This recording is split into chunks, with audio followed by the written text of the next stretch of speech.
Something so good.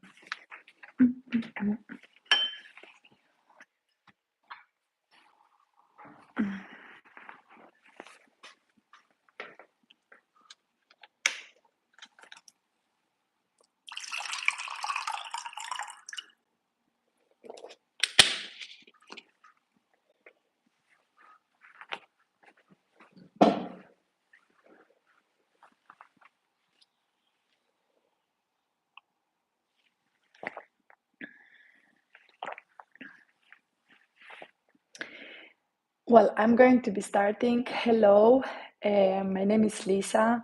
I'm an occupational therapist, and every Wednesday I connect here with Chat with Lisa to talk about different topics. As an occupational therapist, I work with different children from different ages and with different difficulties. Mainly, I am a oral motor lover, no? So we work a lot on oral motor skills, and I do believe a lot on physical therapy. As an occupational therapist, I try to always promote, our profession as one of the best in the world, actually. And in these Wednesdays, in Chat with Lisa, I like to talk about different topics, no, where we can be targeting different needs and different, maybe, I don't know, interests. And maybe you have questions that doesn't matter from where you're watching me, maybe the therapist with who you're working, or I don't know, you wish to work with a therapist and you don't know where to start or how to start or what to do, etc. Well, I am here for that. In a couple of sessions, other weeks, sorry, everything it's about sessions for me because we do a lot of sessions in a day. In the other chats with Lisa, the other Wednesdays, we were talking about pre-writing skills. We were talking about a little bit about autism, a little bit about oral motor skills, a little bit even about Palvan therapy, because for those who knows me, I am specialized in Palvan therapy. So today I would like to target the topic a little bit different. I would like to talk about, and I called it like that, the chat, about 10 things every child with autism wishes you to know.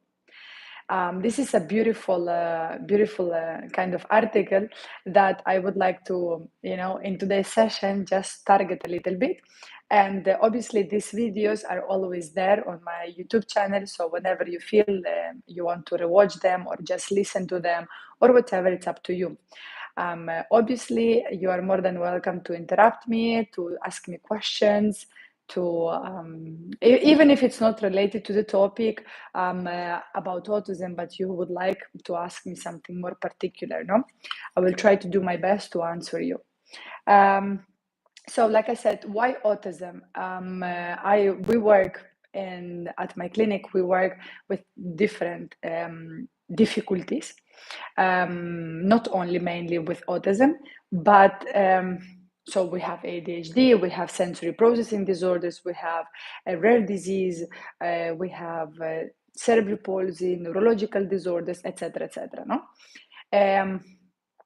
But autism, it's one of the main ones, I will say, and very often it's not misunderstood, but it's difficult to know how to work with a child with autism and how to target certain things with a child with autism.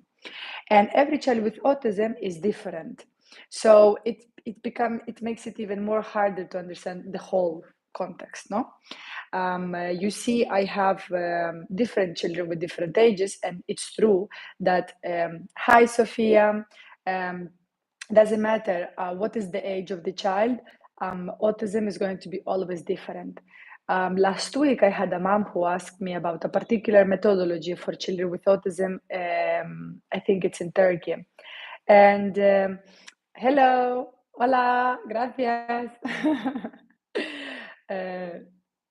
Э, Не, я не русская.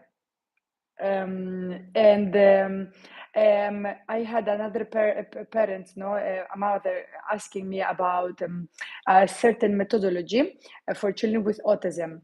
And I wanted to, so she was asking me obviously certain questions, no, etc. And she wanted to know my opinion about this methodology for her particular kid, no? And I was saying that it doesn't, any methodology for autism will not give you a 100% result, because it's impossible. Every child with autism is different. Every child is affected differently. So there is no one particular method or uh, one particular technique for a child with autism. So this is the reason why today I would like to target a little bit this topic, and see what do you think, okay, if you have questions or not or whatever. Now, нет, я не русская, акцент просто привет тебе. Hi, hello. Yes, I understand Russian. What's your favorite color? Could be red, but no, it's green, and I like green and brown, I will say maybe, but green. But I don't have a favorite color. It's not about that. Now, I would like you to concentrate on the topic, okay? So I'm just going to go through the 10 things that every child with autism would like you to know. And if you would like to ask me anything about it, please let me know. So the first thing is behavior is communication. This is a super important topic. Behavior, it is communication. Any child with autism, no, every child with autism can display behaviors, difficulties, on meltdowns and so on, but it is a sort of communication. So he or she is always communicating something. There is no one reason why, okay, I'm throwing a tantrum just to throw it. Most of the time there is a reason. It could be sensory, it could be maybe because there is a difficulty to understand what we are asking him to do or her to do. But behavior is communication. This is super important for a first point. Okay, as I have written here, I'm just going to read it so then we can talk about it if you feel. All behavior occurs for a reason. It tells you, even when my word can't, how I perceive what is happening around me. So, for example, especially, now this is a child, let's say a person with autism who wrote about it. And what he's saying basically, it's even though I am non-verbal and I am not talking, but I can be verbally talking or communicate through a device, computers, and so on. Every time that, not because I am not replying to what you're asking me to do, it means that I'm not listening to you, or if I am responding in a particular way, it's not because I just decide to, it's because there is a meaning for it. In fact, behavior, it's most of the time present during my therapy sessions, meaning I am not a behavior therapist and I don't go to that level, but we do apply a lot of different techniques that are very important to target behavior during therapy, because behavior is communication and behavior is within all of us. So we cannot be pretending that a child with autism will not display behavior, or the opposite, the kid with autism only displays negative behavior. Okay, so there is always something. It's because maybe they are tired, maybe because they are sleepy, maybe because they are hungry, maybe there is always a reason. Now, how we react to it, that's a different question.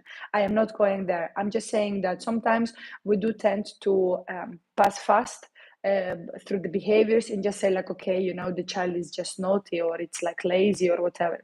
Even though sometimes I use it as a vocabulary and I shouldn't. Not always the child is lazy or naughty. Sometimes it's a mix. Sometimes we do have cheeky monkeys, like I call them, and it's a mix of everything. But Many times we have to have very good observational skills to understand why the child is misbehaving, and to understand also like what's going on, no? What's going on.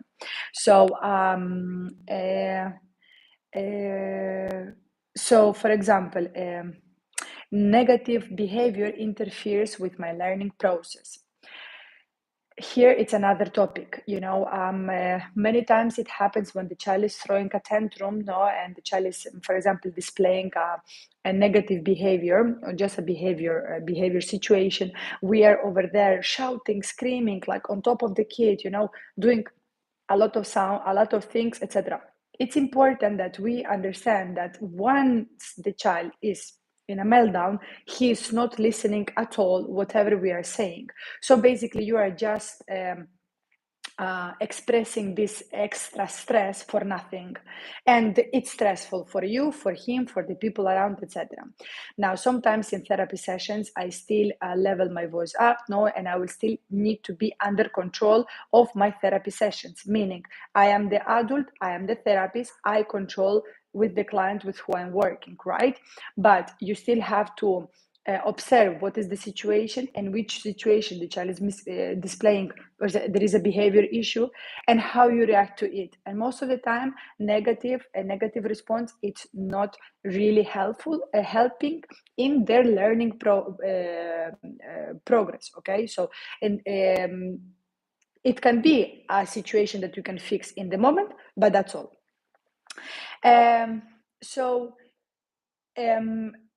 What he's recommending in this first point, and this is like, I like it, we have to make sure that whatever we are asking from the kid, it's understandable according to his age and abilities. And we try to make it as simple as possible. Make that request, whatever you want him or her to clean up at home. So you sing the song, clean up, clean up, clean up, but the kid is not listening to you, or whatever. But let's make it fun. Let's make it in a game. Let's make it entertaining, or let's clearly show what you want him to do. And let's repeat it every single day. Don't pretend that from Monday to Friday the kid is not cleaning, and suddenly you say, hey, today is Saturday, let's clean up, and the child will start cleaning up. It has to be a routine, right? So for everything like that, I highly suggest you, anything, if you're working with a behavior therapist, an occupational therapist, or with any therapist that you're working with, try to get stuck with the structure and maybe the suggestions that they are providing for you and they are recommending. It's very important not to keep a routine, and super important also to give clear instruction and know what is the outcome, what is the final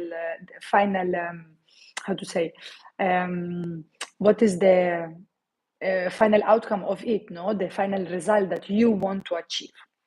The second thing that I would like to mention is never assume anything. I like it a lot. So never assume anything, because sometimes it happens that I will, for example, say, I think today he's doing that because of that. But autism likes to surprise us a lot. And autism likes us to, not make sure that we are not bored during our therapeutic sessions. So try to not assume that if the kid is crying is because he's hungry or because of that. It could be sometimes just the feeling, something upset him. Something could be the sound, could be the smell of the clothes, could be the food that we are eating, or whatever. We all have those momentums, and we all have moments where we are feeling sometimes with not real explanation why we are feeling the way how we're feeling. So imagine a child non-verbal with autism, no? So it's important to observe. Ask yourself what could be producing, for example, that situation that you are in. Maybe to make sure that you surely know what's going on, or maybe there is a way to ask the kid, etc. But try to not assume anything just like because you think so. Look for sensory issues first. So just for those who are joining now and coming and going, we are talking about 10 things every child with autism wishes you to know. Okay, so you as a parent, you as a therapist, you as an adult should know before to start working with any kid. The first thing is that behavior is communication. Never assume anything as a second part. And the third one is look for sensory issues first.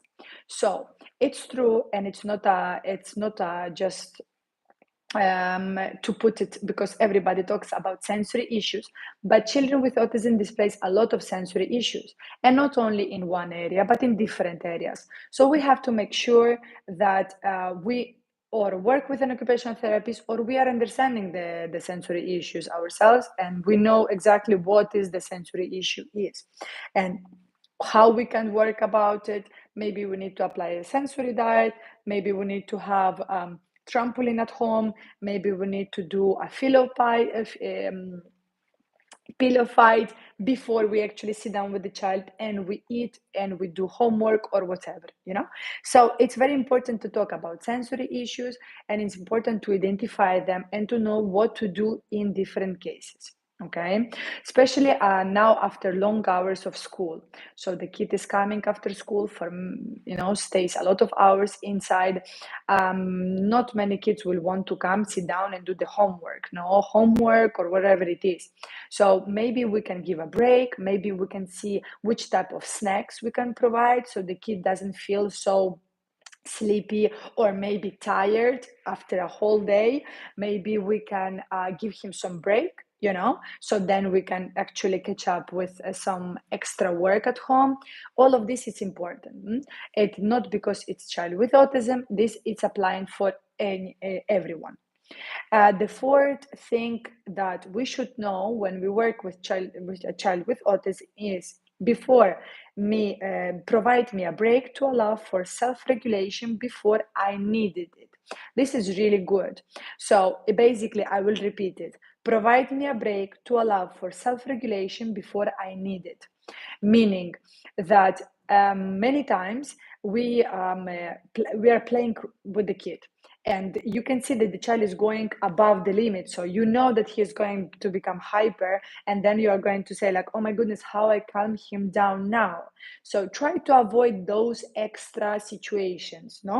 We try to provide breaks in between activities, especially difficult activities, and then continue what we are asking him to do. Try to avoid him being hyperactive, or hypo on the opposite, like totally tired, like super sleepy, so we cannot do anything. It has to be something in between, no? So try to provide breaks for the child to self-regulate before actually he will really, really, really need it. Okay, self-regulation, it's a skill that all of us we have. For example, I am in a meeting and I am sleepy, and I really would like to listen what my boss is saying, but I feel like, oh my goodness, I'm going to sleep. For self-regulation, sometimes you will not notice, but you will start moving in the chair. You will change your legs, for example, of the position. You will take the pen to write some notes because to awake you. Maybe you take a glass of water to drink because you feel like you need to alert yourself, activate yourself because your system is going down. So this is self-regulation. Now, for kids with autism, obviously, because we have so many different sensory difficulties, that this becomes a little bit of a challenge. And that's okay, but we as a therapist and you as parents or educators, you need to know this, okay? So this is super important. Fifth thing that you should know, tell me what you want me to do in positive rather than the imperative. Tipo, you left a mess by the sink, I'm not able to do, don't make the mess, you have to clean it, etc. So try to, instead of this is difficult thing, this is a very difficult thing, maybe like, oh, this looks messy after the rough play, let's clean up together, I will help you to clean up after yourself, or whatever. So we try to always find a way how we can go in a positive way. For example, I don't mind at all if the child is displaying a behavior situation, to still help the kid to finish the activity. That's fine, because my main goal is for him to finish the activity. It's not to show how um, I don't know. Um, my point as a therapist, I told you to do so, so you have to do it. No, even though sometimes I have that maybe character or role, because depends with which kid I am working. However, the idea at the end, it's always you start an activity, you finish, you make a mess, you have to clean after yourself, etc., etc. So it's applying for every other rules, no. Keep your expectation reasonable. This is super important. Sometimes you will have parents or educators writing a goal as if, like especially at the beginning of the scholastic year, the goal is going to be that the child is going to be going almost to the moon. There is no way. We have to keep our expectation reasonable, step by step. You want your child to ride, let's get the first steps. You want your child to sit or to potty train, let's go by first steps. So we always have to go in a reasonable expectations. It's easier for you and for the kid, because neither you are getting upset with yourself because you are not managing that the child is doing maybe what you would like to do, and the kid is not feeling frustrated, like why she's pushing me to do something that I am not actually ready for. So the same, for example, applies for potty training. Many parents and even therapists would like to get rid of it and say, okay, that's it, finished. But for some kids, it takes way longer because they are not ready, because maybe the routine is not settled, because we have a lot of different changes. So we have to be okay with that. So try to keep your expectation reasonable. It's going to help you and avoid any anxiety, any frustration, any negative outcomes. Help me transition between activities. This is also important. For example, when we are finishing an activity and we will start a new one, maybe it's good to suggest that, hey, we're going to start now with the letters, or then we go to the trampoline, or we are going to do this or that, because it helps them to organize a little bit better what's going on. Now, I personally like to give the opportunity to the kid also to observe and adapt to my routine during the therapy session. Because I would like him to also, this is happening in our daily life. Sometimes you will be in a team working, not always you know what's going to happen. You can have a plan of a day, but certain things are not always as we would like to, no. So I always try to keep similar activities that I will be doing, because I know that they are important, but then also give enough freedom for the child to have those moments to adapt, to observe, etc., etc. Don't make a bad situation worse. Meaning, if we are having a bad situation because we are having a huge meltdown, let's try not to push it to even do worse. We have to make sure that we are always under control and understanding the situation. If you're not understanding the situation, you're not understanding the behavior, no problem, it's okay. So then we have to find a professional who will help you with. Okay, but we always try to not to help the situation to continue going in the bad way, no. So if the child is shouting, we don't raise our voice even lower, no. Sometimes, for example, I will do it once, but that's all. Then I will be listening to the kid and waiting for the child to calm down, etc., etc. So there are a couple of things that we can be working on. Criticize gently, yes. So this is important, yes. Try to always provide good communication between what is good, what is bad, what is considered bad behavior, what is good behavior, what should be done, what shouldn't. I don't know.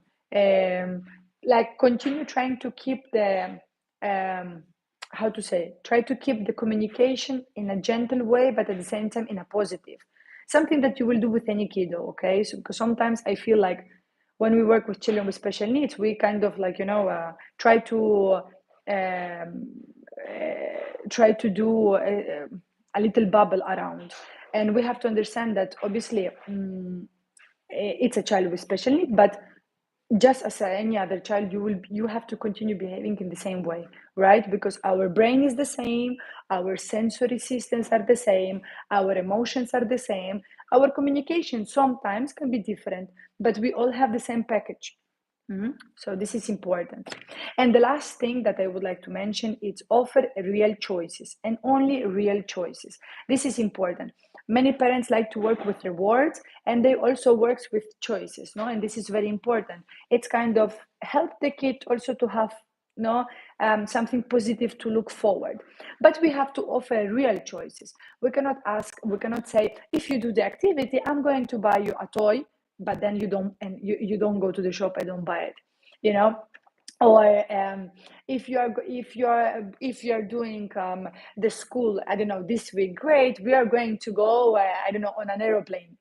It has to be visually demonstrated, you know. It has to be something that the child can see what will happen, understand what will happen. And if it's a reward in the moment or a choice in the moment, it has to be something that the child will actually get it, not something that maybe in 3 months time we will go for a holiday, because that time kind of it doesn't exist, okay? You lost the concentration, you lost the communication, you lost everything. So maybe make sure that whatever you are providing to the child, it's reasonable, it's nothing dangerous, it's nothing that you will regret, because sometimes we go for a choice and we say it was maybe too much, so etc. But choices are very, very important, no? Choices and rewards, they work fantastically. Sometimes can be a small thing. For example, I have a kid with who we work on a reward system by stickers, no? Then, for example, we have a kid who likes a lot of dinosaurs, and every time he can choose another dinosaur just to show me. So nobody's buying any new dinosaur every week, no, because that will be too much. So depends. Yes, depends on the child, depends on the parent, depends on what are the possibilities, but we have to try to provide real choices, something that we can respect. If we gave our word, we respect it and we keep it till the end. Yes, and try to always maintain good communication. I think overall, what I will say a lot for like a little summary, I will say never assume anything. This is very important because we tend to, I think he's doing like this because he didn't sleep enough hours. It could happen one day, but not every single day, right? We have to be realistic. So sometimes it could be because just the car that passed around us and made him irritable, and his ear are like really in pain and he is just throwing a meltdown because of that. That's fine, but we have to be a little bit open on that. I will say look for sensory issues first to make sure that we know what are the sensory issues before we actually do any adaptive strategy at home or in that school or during therapy. um, Keep your expectation reasonable. This goes for my dear papas and mamas. This is very important. Keep our expectations very reasonable. So it's going to help for everyone, for the child, for the therapist, and for the parents, for yourself too. Not to have any anxiety and any negative feelings. And offer real choices. I will stay with this four. Offer real choices is very important, because sometimes, we are promising things that we are not able to keep up, and and that brings frustration for the kid, because then it doesn't make any more reason for him to work, because my mom is changing or my father is changing the opinion every week, so it's becoming a mess, no? So that's what was the topic for today. I wanted, for those who just connected, disconnected, are staying with me from the beginning. We talk about 10 things every child with autism wishes you to know. If you're watching it now, or you connected a little bit later, or whatever, you will have this video hanged on the YouTube channel. You can always look it up. I don't know if you have any questions or not. At the beginning, we had a chat, but it wasn't about the topic. So I would like to keep it up, to according to what is this chat is for. I love working with children with autism. It is not an easy task with any child. I would say every child is a little monkey, but we have to have certain considerations and certain things in mind. Very important, especially if we want to continue doing our job properly. And if not, there are behavior therapists who knows about this very well, who works, they are professional in this, who works very well with all of the mentioning things that can help you out in case if you are a little bit feeling lost or overwhelmed by the situation, because it can happen, right? Um, so yes, that's all for today. I would like to say thank you for those who stayed with me, connected, disconnected, coming, going, etc. I hope to be seeing you next week on Wednesday at 7:30. And if you have any questions, you can follow me on my Instagram. You can support me through my Instagram and Facebook at Panacea Therapy Center. And if you have any questions, you can always text me. I will be seeing you next week. I wish you a really nice day, and keep hope that some of the things that I discussed with you today, they will be helpful to you or to your loved ones. That's all for today. Thank you, and I will be seeing you next Wednesday. Bye bye.